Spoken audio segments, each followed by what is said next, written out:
Monster Energy AMA Supercross and FIM World Championship wrapping up from the Edward Jones Dome in St. Louis. Jason and Jim here one last time. And if this first championship decision of 2008 is any indication of the way the rest of them are going to go, like in the West and our shootout and in our Supercross class, well, we are in for some great racing because our Lights Championship in the East decided tonight. Couldn't ask for more exciting and more dramatic racing even after the event. Yeah, like you said, I mean, one championship down, 3 to go. We got the West next weekend in Seattle. We got Vegas for the Supercross class. We got that East-West. But, you know, what drama-filled race we had tonight here in that Lights. I mean, you know, at one point you thought that this is exactly what we wanted to see. We wanted to see Jessamine. He was out front. He didn't want to get in the way.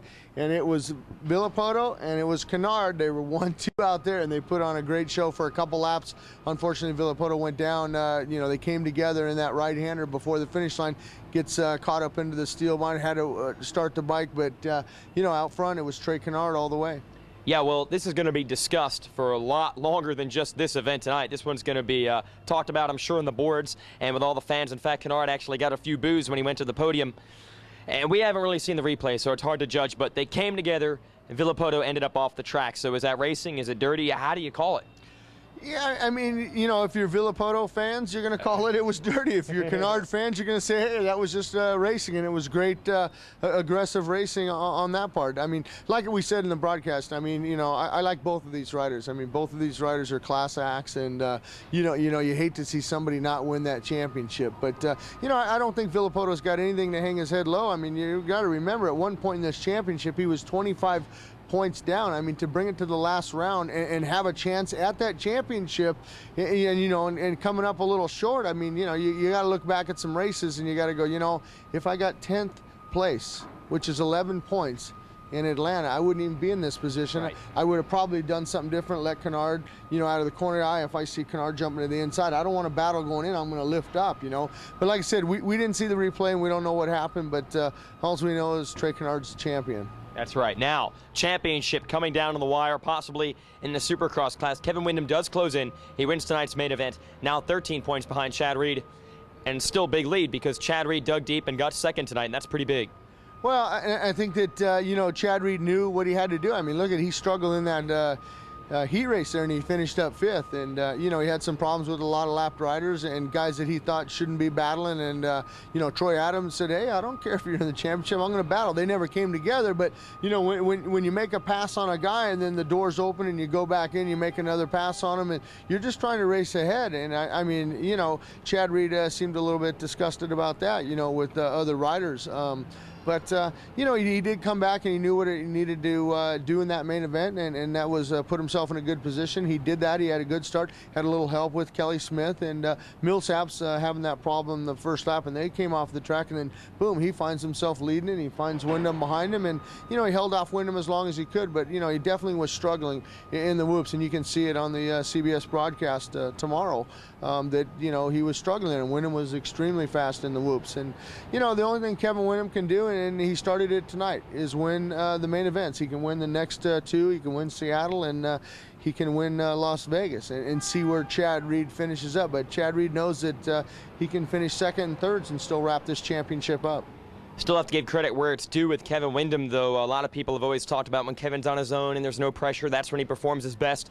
Well, the pressure is definitely there now, with basically a must-win situation with 3 races to go. And with the pressure on, he performed fastest lap times all afternoon, fastest lap time in the heat race, wins the main event. So Kevin is doing what he has to do right now, and he's stepping up with the pressure on. Well, and I think that one, you know, a Honda teammate, not his teammate, he's riding for the factory Honda, would be Millsaps. If Millsaps didn't have that crash, I think Millsaps, you know, I guarantee it would have been out there, and if Kevin was in the position, Millsaps would have let him by, and that would have, you know, I'm sure Millsaps was faster than Reed tonight.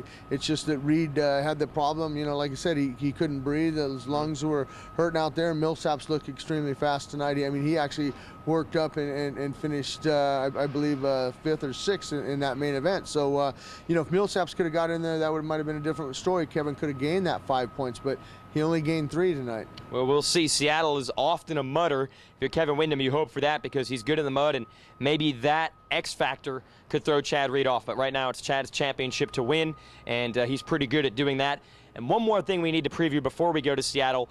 back to our West region. Title on the line there. Jason Lawrence with a 6-point lead over Ryan Dungey. So everything's on the line for the boys out west now. Well, and they're going to look at this. I guarantee you they're going to study the tapes here, and the team managers for both parties, Chris McElroy at Yamaha Troy and Roger DeCoster over at Team Suzuki, they're going to be looking at this and say, look, guys, you know, don't put yourself in these type of positions, especially early enough in the race. I mean, you heard Chad Reed comment on the podium tonight that he thought maybe Villopoto was, you know, maybe should have lifted up and not put himself in that position, because I believe it was lap 4 or 5. So you still had a lot of racing, you know, let Canard lead it, put the pressure on him, you know, pressure him, stick a wheel in and stick a wheel out. So I'm sure that everybody on the West Coast is working out the different scenarios just like we had here. But the key is for next weekend for Lawrence and Dungey to get out of those heat races, just like we saw Trey Canard do in Villopoto. They both won their heat races and they came to that main event.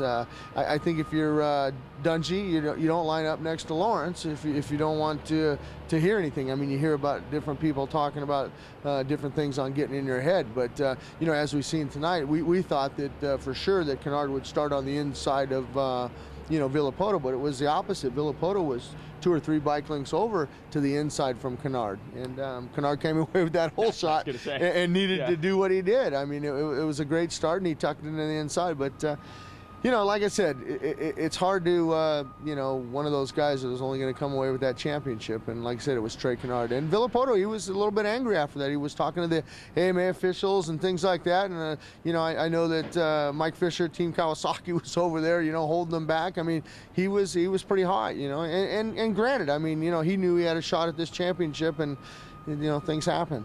All right, well, you got to check that out. That'll be on Speed next Saturday, our light showdown. And, of course, Sunday afternoon, we'll have our Supercross show on CBS, all, of course, in HD. So check it out on TV, check it out on the web. Check it out. We got 2 great races as we head to our grand finale in Vegas. SupercrossOnline.com to stay on top of it all. For Jim, I'm Jason. We're out of here from St. Louis. Catch you next week from Seattle.